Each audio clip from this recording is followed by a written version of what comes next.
Second topic है हमारे पास। वैसे बुक के ऑर्डर में नहीं लिख रहा, जिस तरीके से बुक में एक्सरसाइजेस दे रखे हैं, मतलब 5 एक्सरसाइज एक मिसलेनियस है, टॉपिक वाइज बना रखी है, बुक के ऑर्डर में नहीं लिख रहा। हम जिस ऑर्डर में करने वाले हैं उसमें सेकंड हम करेंगे approximation.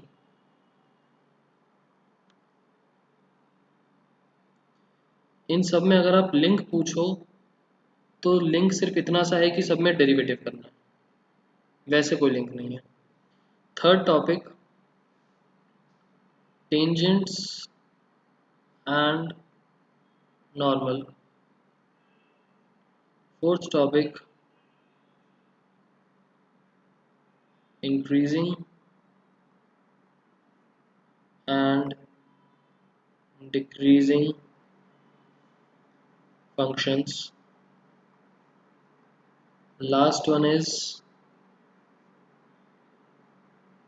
maxima and minima.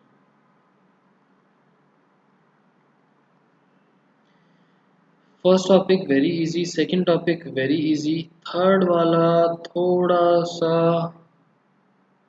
Typical तो नहीं है बट थोड़ा सा कंपैरेटिवली थोड़ा सा लेंदी है। 2-3 फॉर्मूले हैं बस, और मतलब इक्वेशन लिखने के तरीके, और बाकी सारा सेम। बट इस पे थोड़े से लेंदी क्वेश्चंस बन सकते हैं, बाकी दोनों पहले वाले छोटे छोटे से हैं। फोर्थ वाला और लास्ट वाला थोड़े से इंटर रिलेटेड हैं, तो इस वाले में इंक्रीजिंग डिक्रीजिंग में एज सच कुछ नहीं है, क्वेश्चन आने के चांसेस भी बहुत कम है। बट ये वाला जो टॉपिक है maximum minimum, very important topic.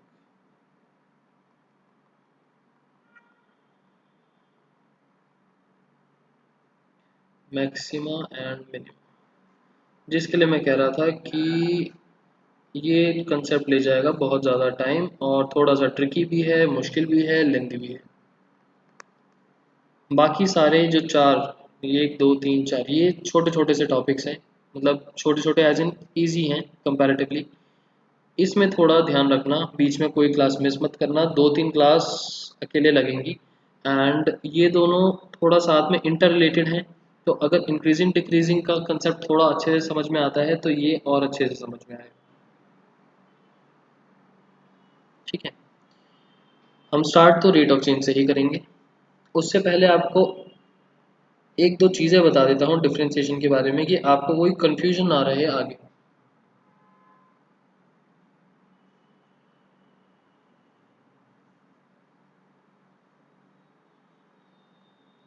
D upon d x of Y,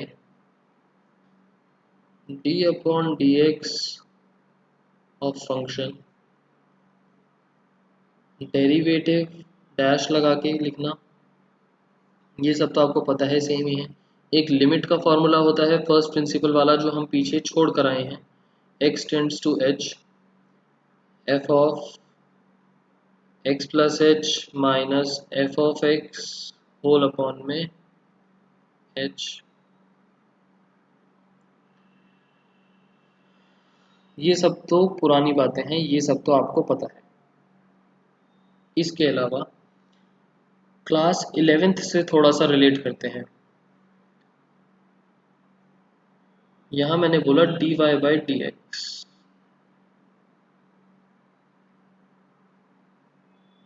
और किन तरीकों से लिख सकते हैं। हम एक कंसेप्ट पढ़ते थे स्लोप नाम का।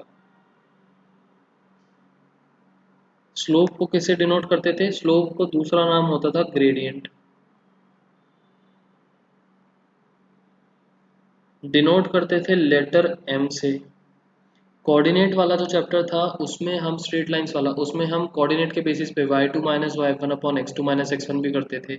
और एक और फॉर्मूला होता था tan theta, if theta is the inclination, if theta is inclination with positive x axis, मतलब कि स्लोप भी एक तरीके से dy बाई डी एक्स ही है। ये m tan थीटा ये सब स्लोप ही है। और अब tan थीटा के बारे में बात अगर आई है, tan की full form is tangent. Tangent को अगर मैं सर्कल से रिलेट करूं,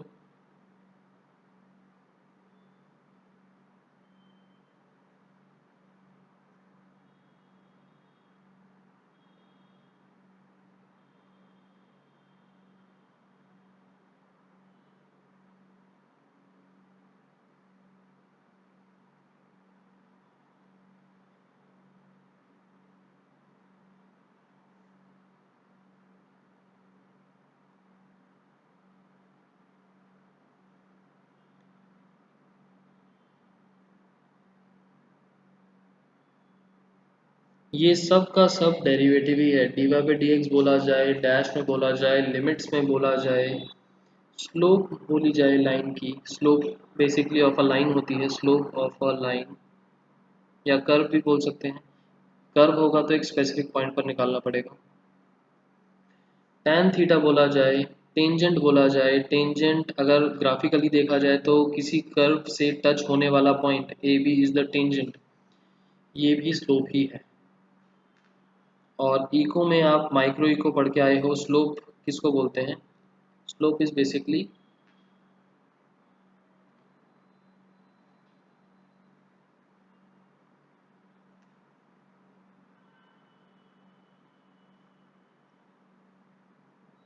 माइक्रो इको में डिमांड वाले चैप्टर में change in y upon x.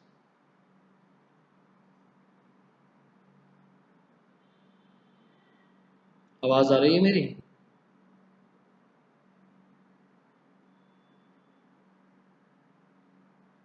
अच्छा, ये स्क्रीन शायद से फ्रीज हो गई है।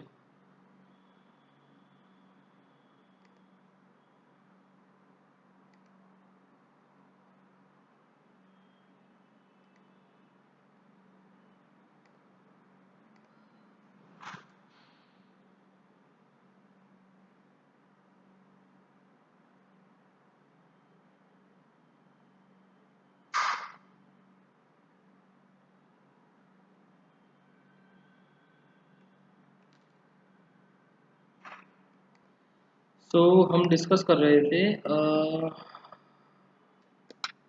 इको में, माइक्रो इको में आप पढ़ के आए हो डिमांड चैप्टर, यहाँ पर भी आप स्लोप पढ़ते थे। बेसिकली स्लोप क्या होता था? इस ट्रायंगल को बोलते थे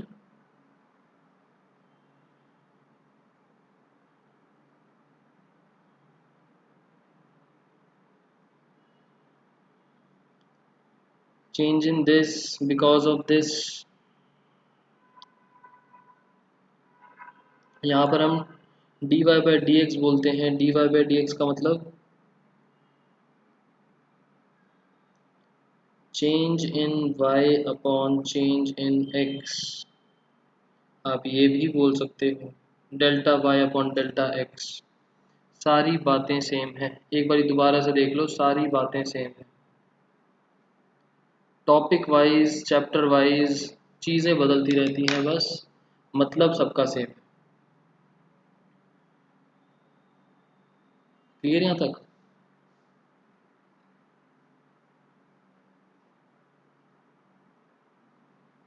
ठीक।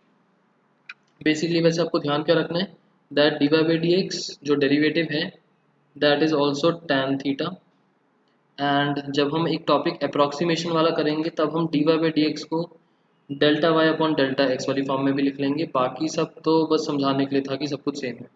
और ये जो टेंजेंट लाइन बनने वाली बात है ये आपका कहाँ काम आएगा? ये भी टेंजेंट नॉर्मल में काम आएगा, बेसिकली सभी काम आ रहे हैं। चलो रेट ऑफ चेंज से स्टार्ट करते हैं।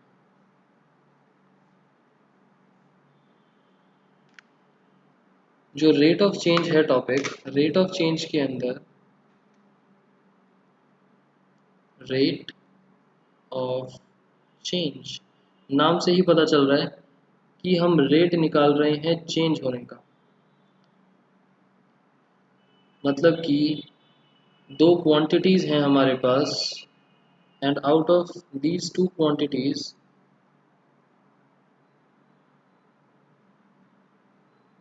Find rate of change in quantity 1 with respect to quantity 2। आपके हिसाब से यहाँ पर क्वांटिटी 1 और क्वांटिटी 2 का क्या मतलब है? क्वांटिटी 1 का मतलब एक तरीके से y और इसका मतलब है x, जिसके रिस्पेक्ट में हम कर रहे हैं। बेसिकली हम हर बार स्लोप्स इस बार भी हैं, इस बार भी अभी ना थोड़ा टिपिकल क्वेश्चन है, इसका आंसर देना। आपने 9th 10th 11th में जितना कुछ पढ़ा है 12th में सब है, एंड इंडिविजुअल कोई चीज़ नहीं है, वो सब चैप्टर में मिक्स होके आता है।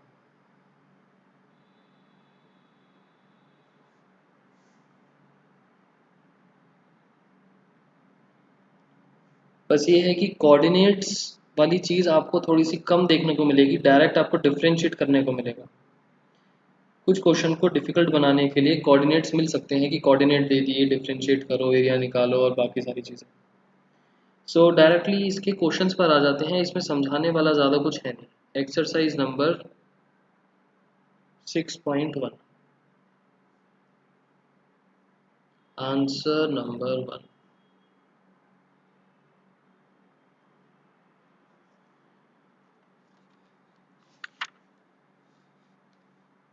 अच्छा, एक चीज़ और ध्यान रखना, जो हमारा डेरिवेटिव है, अगर मान लो रेट हमको दे रखा है, दो तरीके से हो सकता है ना रेट। आंसर जो है वो या तो पॉजिटिव बने या नेगेटिव बने। पॉजिटिव बनने का मतलब इंक्रीजिंग रेट, और इसका मतलब decreasing rate. Increasing rate decreasing rate मतलब कि अगर आंसर पॉजिटिव आए दैट मीन्स जो हमारी क्वांटिटी है y है वो बढ़ रहा है, और नेगेटिव आए तो मतलब हमारी जो y क्वांटिटी जो हम रेट निकाल रहे हैं वो कम हो रहा है। 6.1 का first question says find the rate of change of area. Find rate of change of area of circle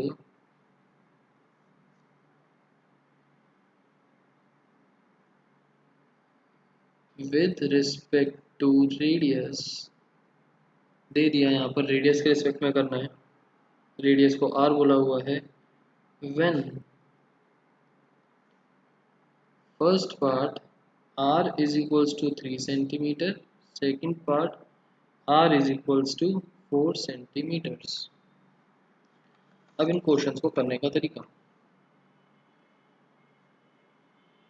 हमें निकालना क्या है? Rate of change of area, मतलब कि एरिया कितना चेंज हो रहा है with respect to its radius. मतलब हमें कैलकुलेट करना है डी ए अपॉन डी आर। हमें क्या कैलकुलेट करना है ये चीज़ समझ में आई? Area with respect to radius. ठीक है, सो नॉर्मल सी चीज़ है, हम आर के रिस्पेक्ट पर डेरिवेटिव कर रहे हैं और एरिया को देखना है। Now area of circle is equals to pi r square. हम स्टेटमेंट डालेंगे differentiate with respect to r. पहले आर की वैल्यू नहीं डालेंगे, फर्स्ट पार्ट में हमको आर इज इक्वल्स टू 3 दे रखा है ना, डिफरेंशिएट करने के बाद वैल्यू डलती है, पहले नहीं, अदरवाइज सारा कांस्टेंट बन जाएगा। तो ये क्या बना? D A upon d r is equals to d upon d r pi r square. Derivative करेंगे तो हमें मिलेगा 2 पाई आर। अब फर्स्ट पार्ट था r इज इक्वल्स टू 3 और सेकंड पार्ट था r is 4। So first part था d A upon d r when, इसका मतलब होता है when r is equals to 3, और सेकंड पार्ट में d A upon d r when r is equals to 4। Value डाल देंगे, कितना मिल जाएगा? 2 पाई आर में r की वैल्यू 3, 2 पाई इंटू 3 6 पाई, और यहाँ पर हमको क्या मिला 8 पाई। क्वेश्चन यहाँ पर खत्म नहीं हुआ। इस क्वेश्चन का एक इम्पॉर्टेंट पार्ट जिसकी वजह से आपका ये तक आंसर गलत हो जाएगा इज यूनिट।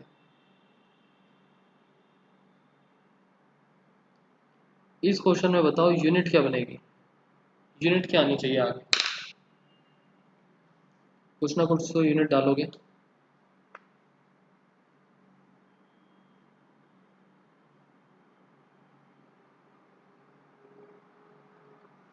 मैं बता देता हूँ, नो यूनिट।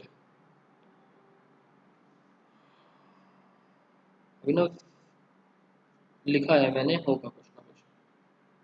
हम निकाल रहे हैं डी ए अपॉन डी आर। एक तरीके से देखा जाए area upon radius, area with respect to radius. Area की यूनिट सेंटीमीटर, क्वेश्चन सेंटीमीटर में चल रहा था रेडियस, तो एरिया बनेगा सेंटीमीटर स्क्वायर अपॉन रेडियस है सेंटीमीटर। अब बोलने को तो आप ये भी बोल सकते हो centimetre square upon centimetre, cancel out होके सेंटीमीटर बचेगा, बट हम लिखते हैं पूरा।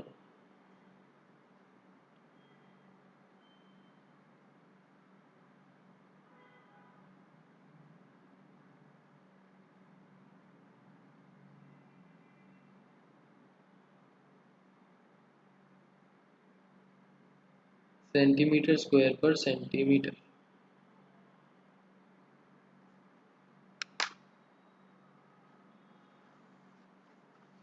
पीछे अलग है, पीछे क्या है आंसर।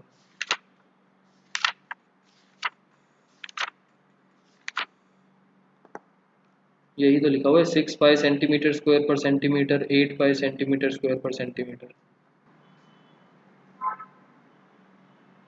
आयुष मेरी बुक में तो यही है, और बाय चांस अगर आपकी बुक में अलग है तो ये कर लो, यूनिट के अंदर कॉम्प्रोमाइज़ नहीं है, कैंसिल आउट नहीं होती यूनिट्स। वैल्यूज़ कैंसिल आउट हो सकती हैं फ्रैक्शन में, यूनिट्स नहीं होती, स्पेशली इस चैप्टर में। लिखने का मतलब ही ये है कि सेंटीमीटर स्क्वायर मतलब कि एरिया होगा, और विद रिस्पेक्ट टू कुछ यूनिट होगी, और मतलब कुछ एक तरीके से लेंथ चल रही होगी। फॉर एग्जांपल अगर ये रेक्टेंगल का क्वेश्चन होता तो मैं बोलता कि centimetre square upon centimetre, area का डेरिवेटिव हो रहा है विद रिस्पेक्ट टू लेंथ, या एरिया का डेरिवेटिव हो रहा है विद रिस्पेक्ट टू ब्रेड्थ। अब लेंथ है या ब्रेड्थ है वो देखना पड़ेगा, बट यहाँ से हमको पता चलता है कि किस कौन सी क्वांटिटी में चेंज ला रहे हैं with respect to which quantity. Centimetre square पर सेकंड लिखा था। अच्छा, जब आयुष यहाँ पर रेडियस की जगह अगर टाइम होता ना, टी, टी फॉर टाइम, तब हम सेंटीमीटर स्क्वायर पर सेकंड लिख देते। अभी टाइम नहीं, चेंज कर लेना उसको। पूरी एक्सरसाइज में यही है, बीच बीच के कोई रैंडम क्वेश्चंस करवा दूं।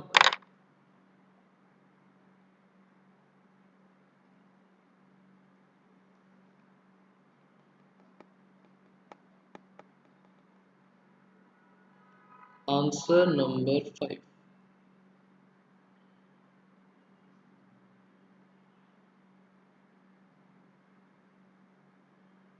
फिफ्थ आंसर क्या है हमारे पास,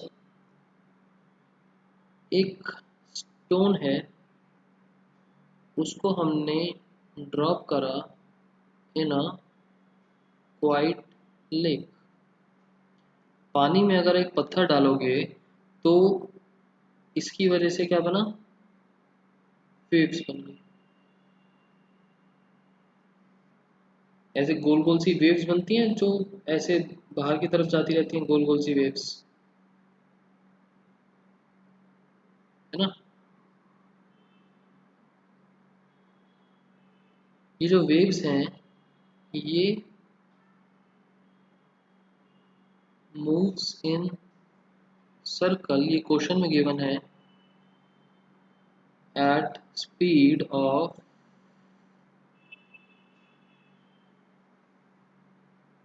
5 सेंटीमीटर पर सेकेंड। ये देखो 5 सेंटीमीटर पर सेकेंड, इसको भी हम रिलेट कर सकते हैं किसी चीज से, डिफरेंशिएट से। उसके बाद क्वेश्चन में बोला एट इंस्टेंट, मतलब कि एट इंस्टेंट का मतलब आपको एक केस या एक एग्जाम्पल दे रखा है बना के। एट इंस्टेंट क्या हो रहा है, when radius of circular wave is 8, when r is equals to 8 centimetre, how fast the area increasing. बस ये बताओ हमको निकालना क्या है, how fast the area increasing, enclosed area increasing, हमें निकालना क्या है।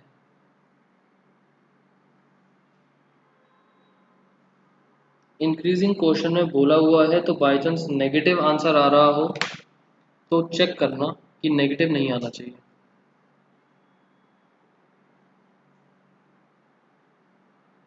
Change in area, change in area तो ठीक है, मैथमेटिकली बताओ ना क्या लिखें।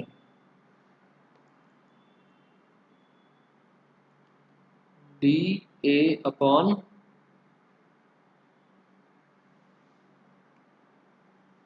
D T, T for time.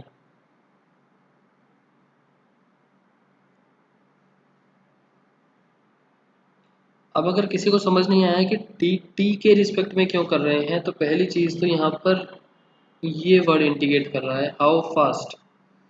दूसरी चीज़, रेडियस के रिस्पेक्ट में होता तो क्वेश्चन में भी बोल देता कि रेडियस के रिस्पेक्ट में निकालो, क्योंकि रेडियस के रिस्पेक्ट में यहाँ पर फास्ट ना आता। दूसरी चीज़, आपको जो ये यूनिट दे रखी है 5 सेंटीमीटर पर सेकेंड, इसका क्या मतलब है, सेंटीमीटर। सर्कल के अंदर सेंटीमीटर तो सिर्फ रेडियस ही होता है, अपॉन सेकेंड्स है तो time, D r upon d T.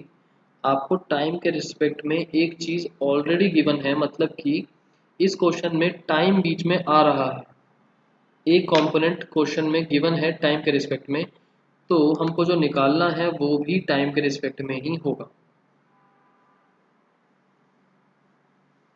ठीक है, 2-3 हिंट्स हैं कि हमने टाइम क्यों लिया। क्वेश्चन सारा कुछ क्लियर है सबको, सर रेडियस की कोई नीड नहीं है। रेडियस की नीड है, देखो बोला हुआ है ना when r is equals to 8। जब हम डेरिवेटिव करेंगे, डेरिवेटिव करने के बाद अगर हमारे D A upon d T में r बचता है तो r की वैल्यू पुट करेंगे।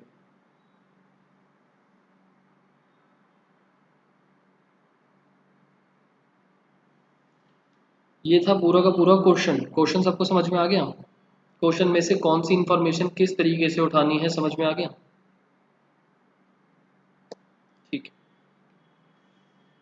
जस्ट 3-4 क्वेश्चंस मैं इसलिए कर रहा हूँ कि आपको समझ में आ जाए कि कौन सी इंफॉर्मेशन काम की है और किस तरीके से पिक करना है।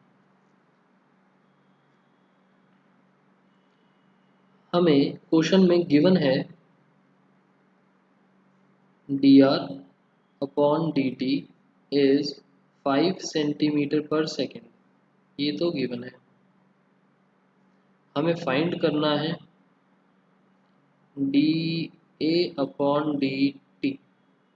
तो एरिया से स्टार्ट करते हैं हम, area is equals to pi r square, differentiate with respect to r या t, differentiate with respect to तान्या टी।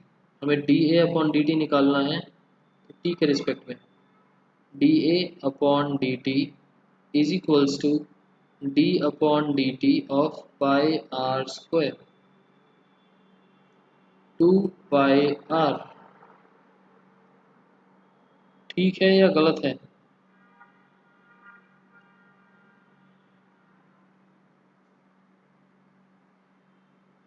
गलत है। अभी ना प्रोडक्ट रूल कहाँ से आ गया बीच में, पाई तो कांस्टेंट है, पाई का कुछ नहीं बिगड़ेगा। Chain rule, D r upon d T भी तो आएगा आगे। प्रोडक्ट रूल नहीं बोलते इसको, इसको बोलते हैं चेन रूल। तो D r upon d t की वैल्यू है 5, तो ये बन गया 10 पाई r, यूनिट लिखेंगे बिल्कुल लास्ट में।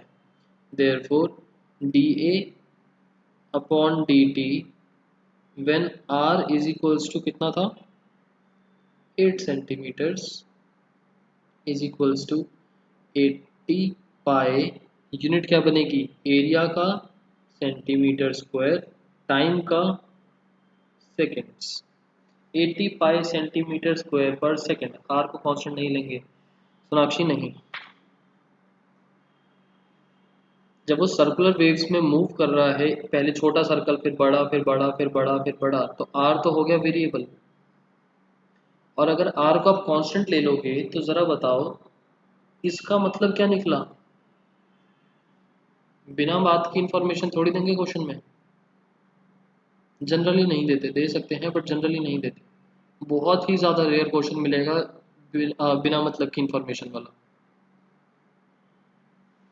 अच्छा हमेशा क्या लिखा है? अभी ना पाई तो कांस्टेंट ही होता है, पाई कब से आपका वेरिएबल बनने लग गया। इररेशनल होता है, अगर रैशनल इररेशनल में बोला जाए तो इररेशनल होता है, बट होता तो कांस्टेंट ही है, वैल्यू तो हमेशा सेम रहती है पाई की। बट सर जब dy बाई डी एक्स निकालते हैं तो y और x के अलावा सब कांस्टेंट होता है। सोनाक्षी ऐसा नहीं है, मैंने आपको बोला a b c p q r वगैरह कांस्टेंट्स होते हैं अनलेस अदरवाइज स्पेसिफाइड, बट ऐसा नहीं कि बाकी सब कांस्टेंट्स होते हैं। डिफरेंशिएशन वाले चैप्टर में हमको ऐसा कोई चीज़ नहीं मिली कि जिस चीज़ का डेरिवेटिव कर रहे हैं उसको छोड़ के बाकी सारा तो कांस्टेंट ही है, बट अब एप्लीकेशन बेस्ड क्वेश्चन में मिल सकते हैं। दूसरी चीज़ ये सोचो, इसका तो कोई रेलेवेंस ही नहीं बचा ना अगर आपने उसको कांस्टेंट ले लिया।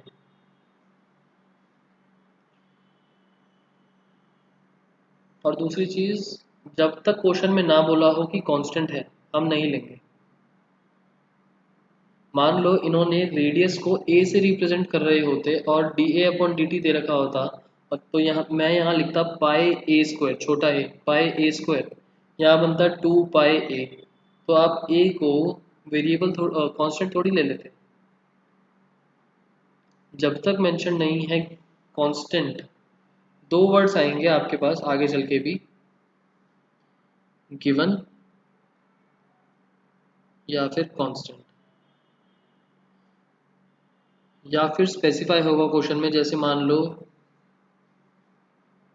स्पेसिफाई वाली चीज़ बाद में बताऊँ। गिवन या कांस्टेंट, जब तक ये वर्ड आपके पास मेंशन्ड हो रहे हैं हम उसको कांस्टेंट मानेंगे, अदरवाइज वेरिएबल है।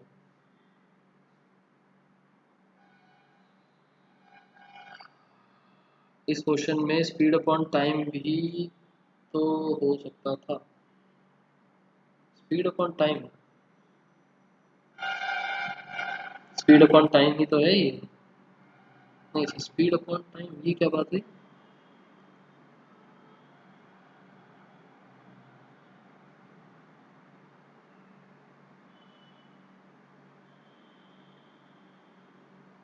Speed upon time, speed into time से डिस्टेंस आ जाता, बट स्पीड अपॉन टाइम का क्या मतलब हुआ।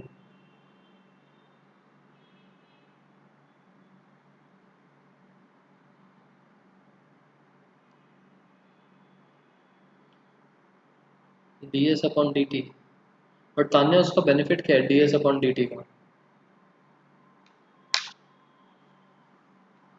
मिलेगा क्या आपको D S upon d T करके।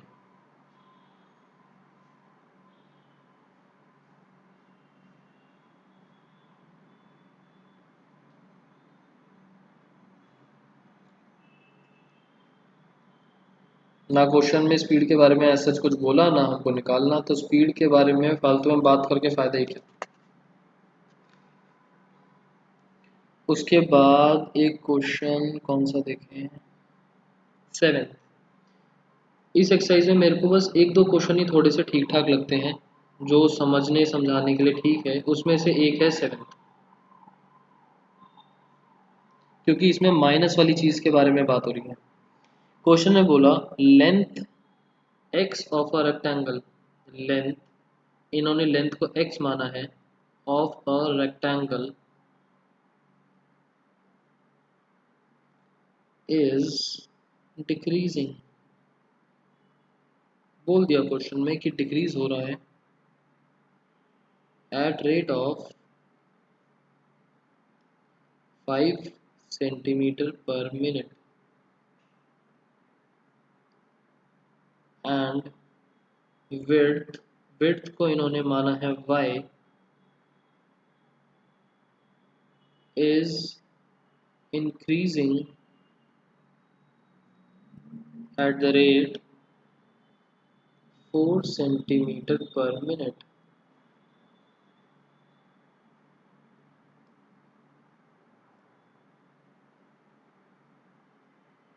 उसके बाद when x is equals to 8 centimetre and y is equals to 6 centimetre, find rate of change of पहला पेरीमीटर और दूसरा एरिया। देखो, लेंथ को x, विड्थ को y। लेंथ जो है वो डिक्रीज हो रही है इस रेट से और जो ब्रेड्थ है वो इंक्रीज हो रही है इस रेट से। ये दोनों क्वांटिटीज देने का मतलब है कि अगर डेरिवेटिव करने के बाद जो हमारा नेट रिजल्ट है उसमें x या y बचता है तो हम ये वैल्यूज पुट कर देंगे। तो फाइंड करो rate of change of perimeter and area. Area का रेट ऑफ चेंज या और एरिया का रेट ऑफ चेंज किसके रिस्पेक्ट में? विद रिस्पेक्ट टू किस में होगा?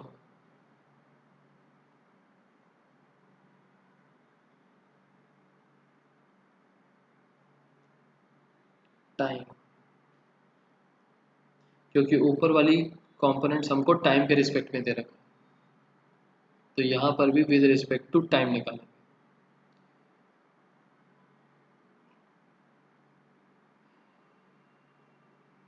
करेंगे वाला question.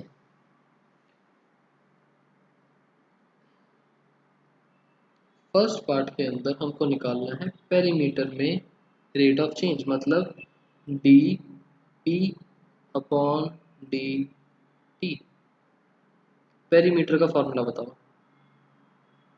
Perimeter is equals to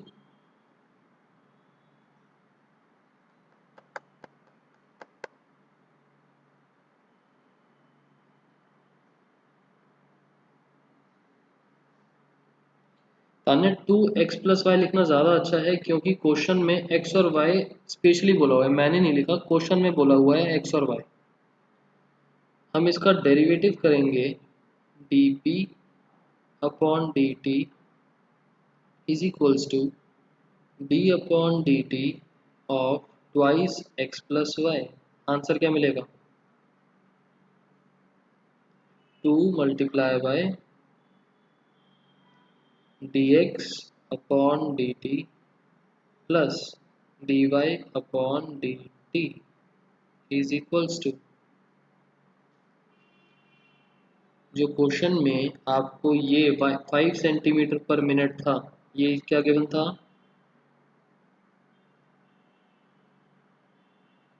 dx by dt और ये कंपोनेंट क्या गिवन था? dy upon dt।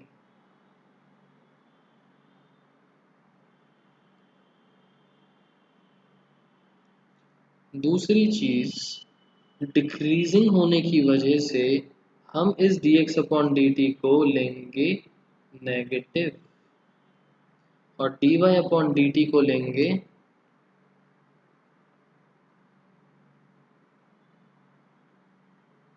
Upon dt को लेंगे पॉजिटिव। एज्यूम्ड क्वेश्चन में पॉजिटिव फिगर गिवन थी बट डिक्रीजिंग वर्ड बोल रखा था, तो हम ऑटोमेटिकली आंसर में पुट करते वक्त नेगेटिव ले लेंगे उसको। ट्वाइस -5 + 4 कितना आ गया -2 यूनिट पेरीमीटर। अच्छा पेरीमीटर की यूनिट बताओ सेंटीमीटर या सेंटीमीटर स्क्वायर। सेंटीमीटर तो आ ही जाएगा, स्क्वायर लगाऊं या ना लगाऊं। सब ने बोला सेंटीमीटर। माइनस कंक्लूजन स्टेटमेंट में हम लिखेंगे अच्छा और इस क्वेश्चन में पेरीमीटर करते वक्त एक्स और वाई बचा ही नहीं था, तो जो एक्स और वाई की वैल्यू गिवन थी उसका कुछ नहीं करेंगे। दे रखा हो बचता उसमें डेरिवेटिव करते वक्त तो बात अलग होती। सेकंड पार्ट में हमको निकालना है dA/dt एरिया का चेंज। मतलब कि एरिया होता है πr², डेरिवेटिव करा dA/dt is equals to d/dt of πr²। नहीं आर कहाँ से लिख दिया मैंने, सॉरी।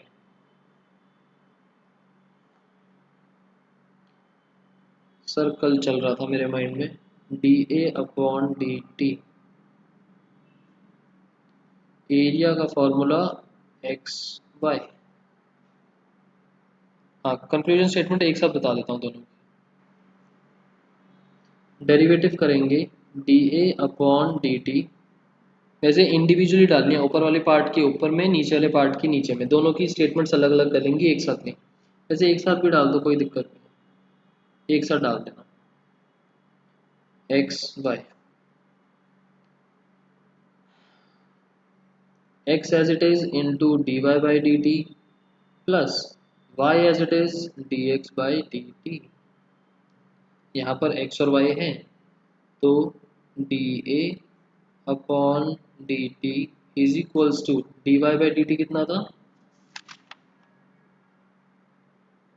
4x और ये था -5y।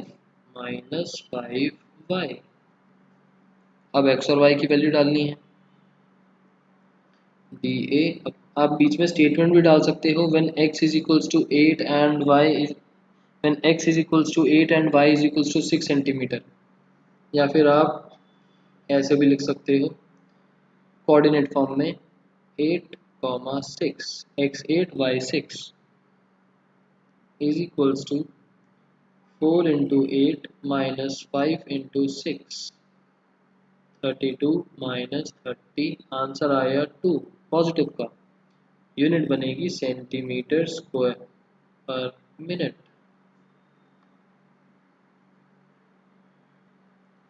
इस चीज के लिए आप ऐसे भी लिख सकते हो और स्टेटमेंट भी डाल सकते हो when x is equals to 8 and y is equals to 6 centimetre dA/dt is this. Conclusion statement therefore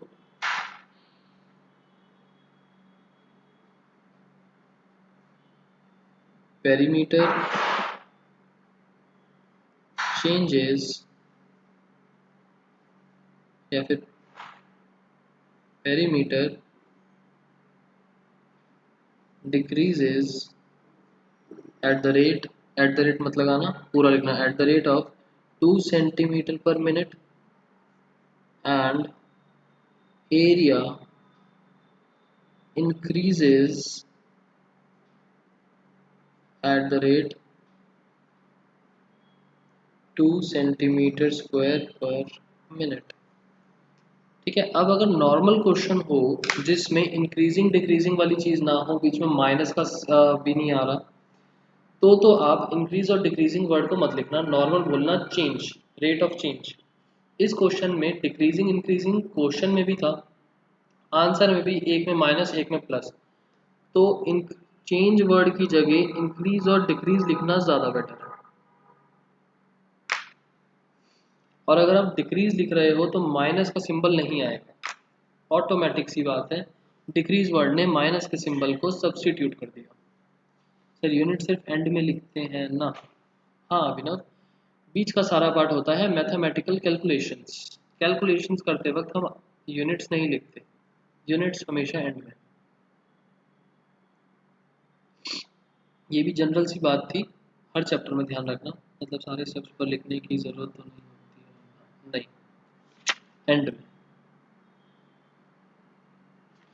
अगर आप कोई गिवन क्वांटिटी लिख रहे हो उसमें मेंशन करना है, या बिल्कुल एंड रिजल्ट आ रहा है उसमें आंसर लिखना है, यूनिट्स लिखनी है, अदरवाइज नहीं, बीच में पुट करते वक्त नहीं।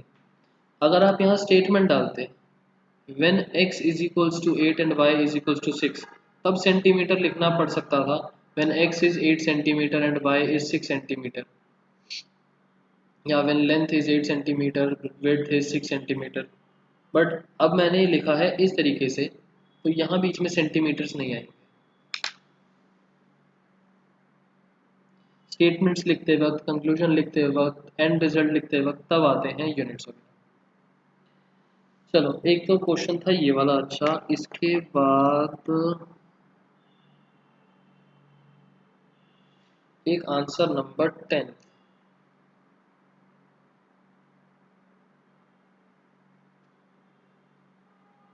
आंसर नंबर 10 सबको समझ में आ रहा है ना? 2-3 बच्चे ही हैं रिप्लाई करने वाले, बाकी सब क्या कर रहे हैं?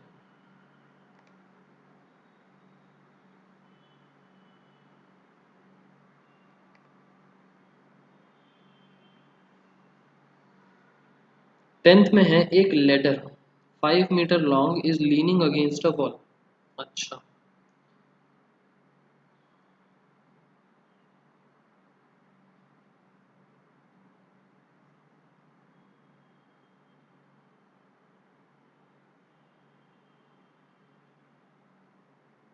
एक लेडर है लीन अगेंस्ट वॉल। लेडर की लेंथ कितनी है? लेडर की लेंथ है 5 मीटर लॉन्ग, मतलब AC इज 5।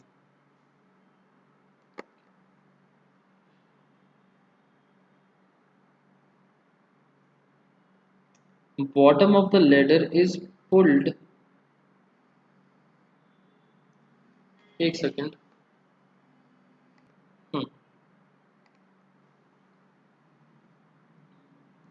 एक लेडर है 5 मीटर लॉन्ग, वॉल के अगेंस्ट है।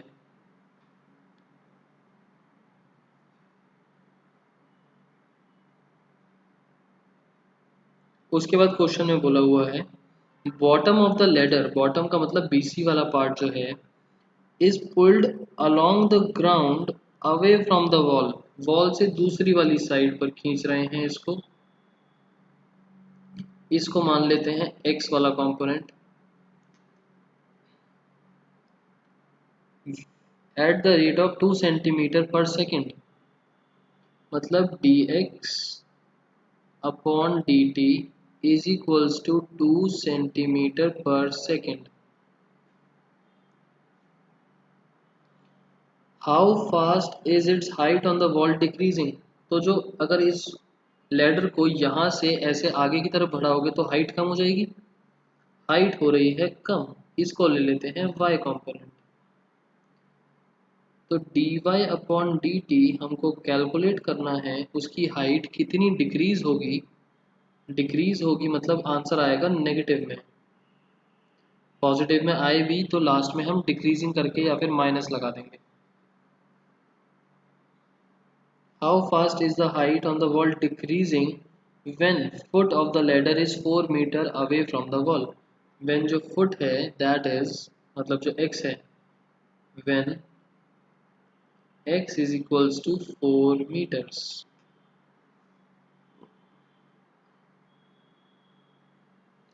Question clear?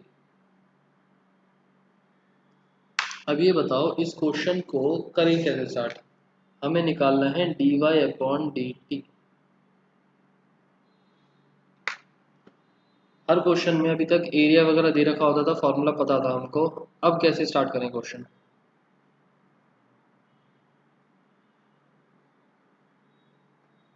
क्या फंक्शन लें, उसका डेरिवेटिव करें?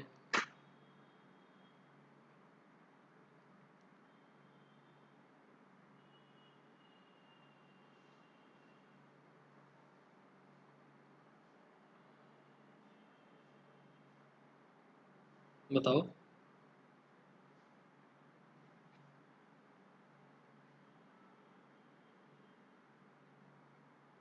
आवाज आ रही है ना मेरी? y निकालेंगे। आयुष y निकालोगे कि y निकालेंगे? अच्छा चलो, this is 5, this is 4, y भी आ गया। यहाँ से आपने y निकाल लिया, ये गिवन था। y निकाल लिया 3 मीटर्स। अब dy बाई डी टी निकालना है, कैसे निकालोगे?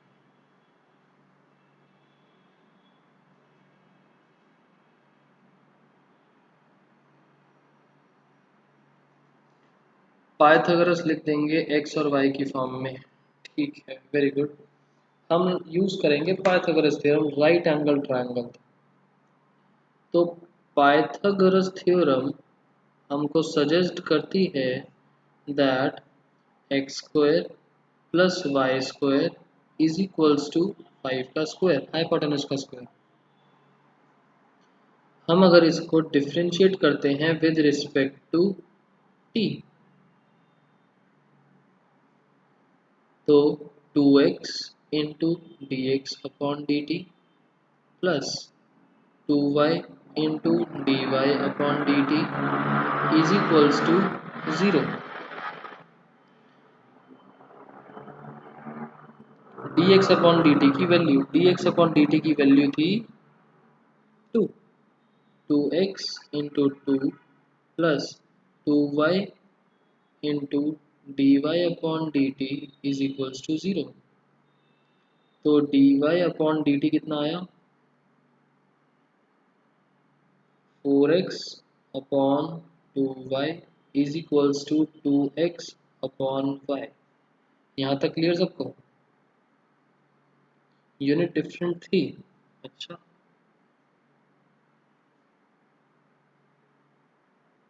अच्छा, यूनिट डिफरेंट है, मीटर और सेंटीमीटर। मीटर में कन्वर्ट करना पड़ेगा। मीटर मीटर मीटर, सेंटीमीटर को मीटर में करेंगे तो 10 या 100, माइनस साइन भी आएगा, वेरी गुड। सेंटीमीटर को मीटर में करेंगे तो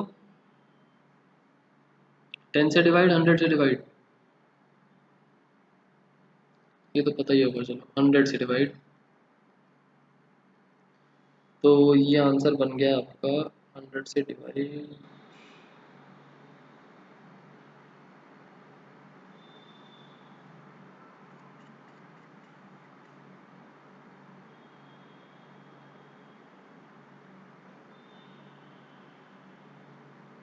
dy upon dt is minus x upon 55।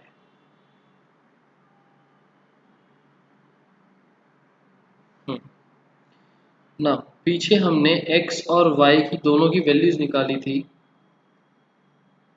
when x is equals to 4 meters and y is equals to 3 meters, then dy upon dt is equals to, दोनों तरीके से लिख के दिखा दिया मैंने आपको, माइनस 4 अपॉन 50 इंटू 3, कितना बन जाएगा? माइनस 2 अपॉन 75 सेंटीमीटर पर सेकंड है या मिनट? सेकंड। -2/75। पीछे आंसर देख लेते हैं, ये अजीब सा लग रहा है थोड़ा।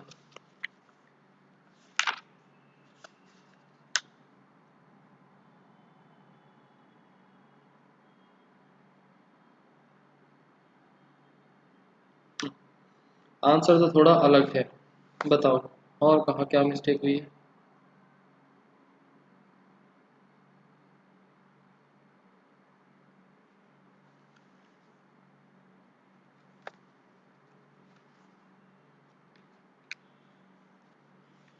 मीटर, अच्छा पीछे सेंटीमीटर में दे रखा है, ठीक है। हमारा आंसर आया मीटर्स, मीटर पर सेकंड। पीछे आंसर दे रखा है सेंटीमीटर में, तो मीटर को सेंटीमीटर में कन्वर्ट करना है तो -2 इंटू 100 अपॉन 75 सेंटीमीटर पर सेकंड। ये आंसर ठीक था, पीछे से मैच कर रहे हैं बस। तो कितना बन जाएगा, -8/3 centimetre per second.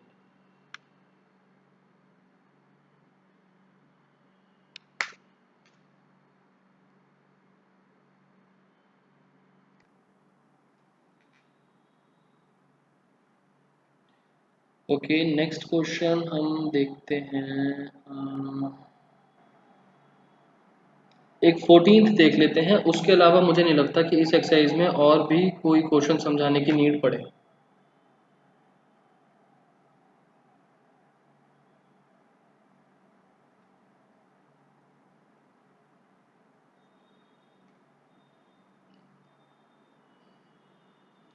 Sand is pouring from pipe at the rate of 12 centimeter cube per second.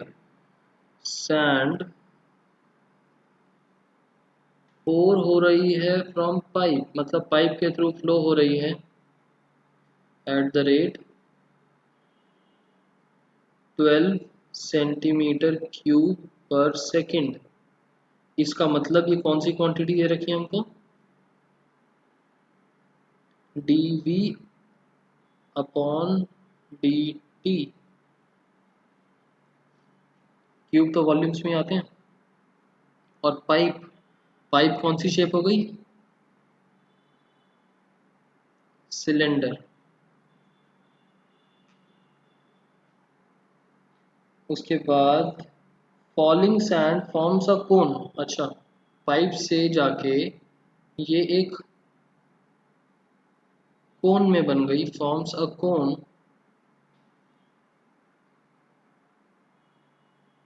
In such a way, in such a way such that height of cone, जो हाइट है कोन की, height of cone is always 1/6 of radius of base. Radius का 1/6, are भी किसका है, कोन का। Okay, how fast is the height, अब बारी आ गई हाउ पर, जो हमको फाइंड आउट करना है। How fast is the height of the sand cone, मतलब dh upon dt increasing, question में इंक्रीजिंग बोल दिया, मतलब positive answer. When the height is 4, when h is equals to 4 centimetres, unit है सेम। अब यहाँ पर ये सिलेंडर आपको दे रखा है कंफ्यूज करने के लिए। पाइप से सैंड आई, कोन बन गई, ये वॉल्यूम के रिस्पेक्ट में आपको चेंज दे रखा है, और कोन की हाइट और कोन के रेडियस के बीच में रिलेशन भी दे रखा है, और आपको ये जो dh अपॉन dt है, ये कोन की हाइट का चेंज निकालना है। तो यहाँ पर सिलेंडर का काम क्या, सिलेंडर की डायमेंशन भी नहीं दी, बस ये दे रखा है, और ये तो वॉल्यूम है। वॉल्यूम सिलेंडर का हो चाहे कोन का हो, क्या फर्क पड़ता है, volumes are equal. Shape change होने से वॉल्यूम में फर्क नहीं आता, ये तो पता है ना सबको। Volume is the capacity, volume will remain same, चाहे सिलेंडर की बात करें चाहे कोन की बात करें। तो हम सिलेंडर का कंसेप्ट बीच में से हटा के हम बोलेंगे कोन के अंदर, कोन के अंदर volume is equals to 1/3 pi r square h. अब अगर किसी को कंफ्यूजन है कि वी आर एच तीनों में से कौन सा कांस्टेंट है, कौन सा वेरिएबल, तीनों के तीनों वेरिएबल्स हैं, तीनों के तीनों वेरिएबल्स हैं,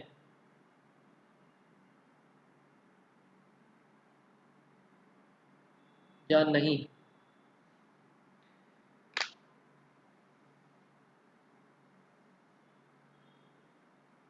तीनों के तीनों वेरिएबल्स हैं या नहीं।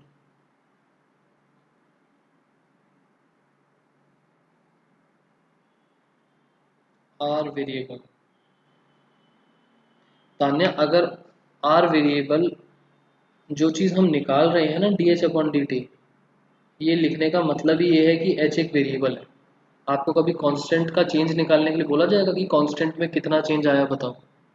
वेरिएबल में ही तो चेंज आता है। एच तो D h upon d t की वजह से एच तो डीम्ड वेरिएबल बन गया कि होगा ही होगा।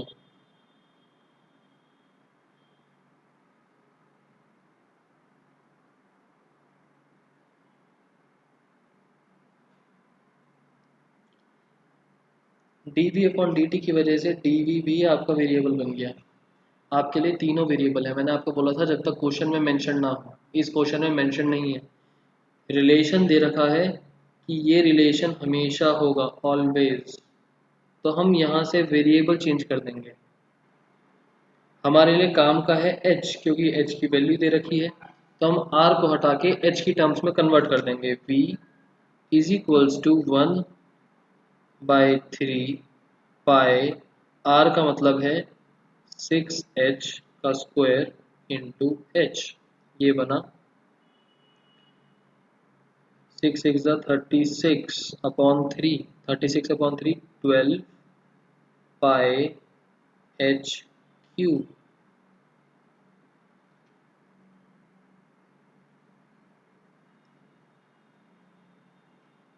डेरिवेटिव करेंगे with respect to t।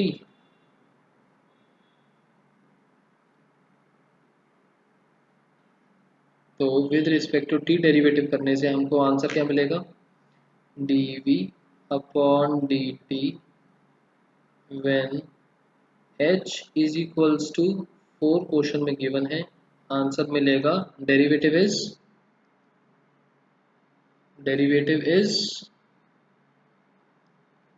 36 pi h square.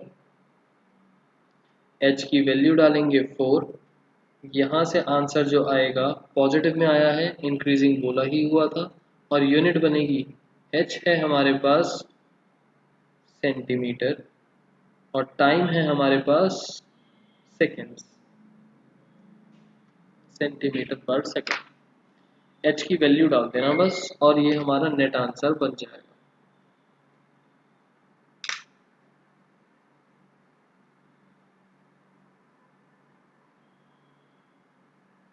Question clear है ये वाला?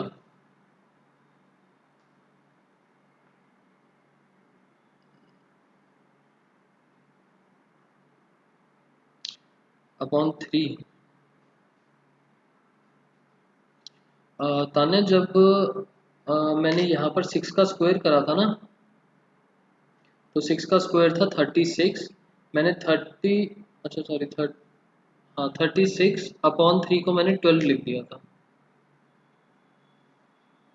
और फिर जब मैंने इसका डेरिवेटिव करा तो 12 इंटू 3 36 वापस से बन गया। आप एक बार ही स्टेप बाय स्टेप करके देखना, मैंने थोड़ा शॉर्ट में करूँगा।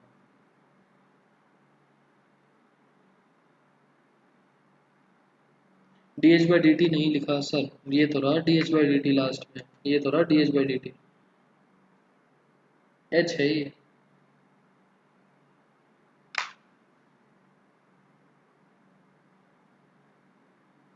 अच्छा sorry sorry sorry sorry sorry sorry, ये बनेगा हमारा d v upon d t, d v upon d T.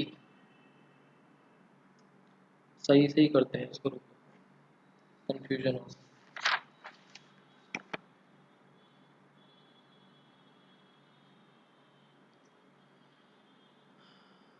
कोन के लिए हमारा वॉल्यूम चल रहा था 1/3 पाई आर स्क्वायर एच। अब तीनों वेरिएबल हैं और डिफ्रेंशिएट करने से पहले हमारा पर्पस रहता है कि सिंगल वेरिएबल में कन्वर्ट कर लें। 1/3 पाई आर का मतलब 6h का स्क्वायर इंटू एच, ये बनेगा 12 pi h cube. Derivative with respect to t, तो d v upon d t, ये वी है, is equals to d upon d t 12 pi h cube. तो dv अपॉन dt क्वेश्चन में given था हमको कितना 12 इज इक्वल्स टू, यहाँ पर आपका आंसर मिलेगा 36 pi h square into d h upon d t. Therefore d h upon d t is equals to 12 upon 36 pi h square. अब हमारे पास क्वेश्चन में गिवन है d h upon d t when h is equals to 4,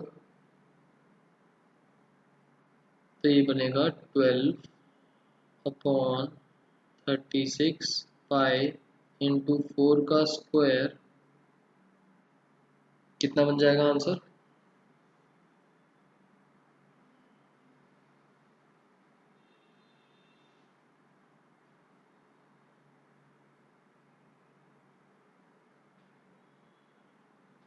one upon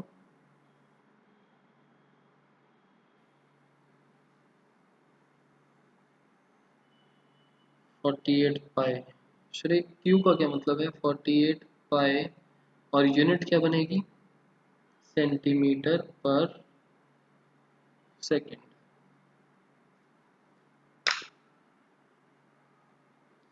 question में आपका पूछा था how fast is the height increasing when the height is 4, तो लास्ट में कंक्लूजन में भी इंक्रीजिंग वर्ड डाल देना। Height of the cone will be increasing at the rate of 1 by 48 pi centimeter per second. 1 upon 48 pi centimeter per second. Answer number था 10, 14, 1 by 48 pi। बिल्कुल ठीक है,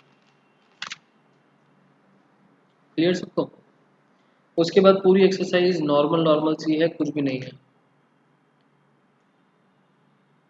सो होमवर्क आपके लिए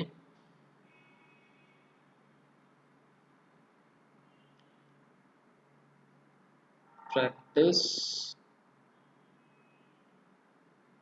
एक्सरसाइज नंबर 6.1 ऑल क्वेश्चन।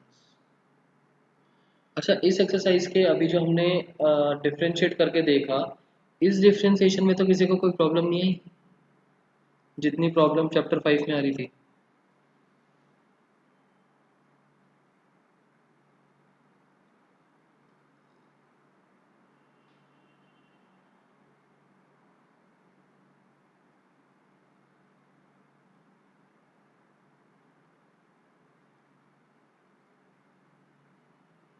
ठीक है, ये तो इजी सा है। बस अपना इंक्रीजिंग डिक्रीजिंग वाला स्टार्ट होने से पहले, इंक्रीजिंग डिक्रीजिंग भी चलेगा बट मैक्सिमम मिनिमा आने से पहले अपना सारा डिफरेंशिएशन के डाउट्स क्लियर कर लेना। अप्रोक्सीमेशन करेंगे हम नेक्स्ट क्लास में, और इन केस टाइम मिलता है, बहुत छोटा सा टॉपिक है, इन केस टाइम मिलता है तो हम टेंजेंट नॉर्मल से स्टार्ट करेंगे। आपको थोड़ा सा ब्रीफिंग दे दूंगा टेंजेंट नॉर्मल का, इन केस टाइम मिला तो। आपका टेस्ट कल 7 जून वाला हमने डिस्कस कर लिया था ना? कौन सा चैप्टर था? Chapter number 5। और साथ के साथ अगले टेस्ट को और बता दूं, 14 जून।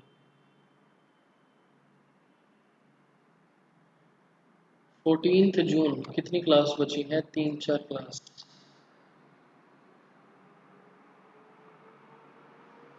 चैप्टर नंबर 6 के स्टार्टिंग के 3 topics, rate of change, approximation और टेंजेंट नॉर्मल। इंक्रीजिंग डिक्रीजिंग और मैक्सिमम मिनिमा को छोड़ के बाकी 3 टॉपिक, स्टार्टिंग के 3। 5.7 का 3 बता दो प्लीज? हाँ, बता देता हूँ। ठीक है, नेक्स्ट टेस्ट का सिलेबस मैंने बता दिया है। टेंजेंट नॉर्मल तो नेक्स्ट क्लास से मतलब नेक्स्ट संडे से पहले खत्म नहीं होगा, तो इंक्रीजिंग डिक्रीजिंग मैक्सिमम मिनिमा के साथ एक अलग टेस्ट हो जाएगा। बाकी नेक्स्ट संडे का टेस्ट ही है। 5.7 का 3।